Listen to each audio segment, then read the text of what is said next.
Hey, it's Michael Bernier of Think Outside, and I love this plant. Hey there, we are back at Ricardo's Nursery in Long Beach, California, and today we are looking at the Mexican Feathergrass, Nacella Emma, how do we say this? Nacella tenuissima.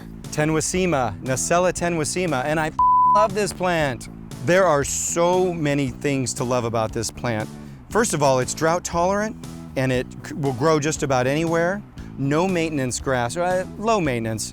You don't have to mow it, but cut it down once a year to just its base clump so it grows back nice and full. I like to plant it in large swashes to create like a meadow effect. The favorite thing about this is the wispy, feathery thing that it does here in the wind like this. When you plant it in mass, in a large mass quantity, it just looks like this meadow of wispy feathers just going back and forth like this. I have clients all the time ask me, what's that grass? I want that grass, that wispy stuff that goes back and forth in the wind.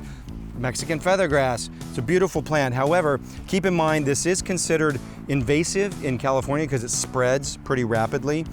So be careful where you plant this and look into any local restrictions around that. This is the Nacella tenuissima Mexican feathergrass, and I love this plant. So thanks for tuning in, and remember, think outside, live outside, and make your world a more beautiful place.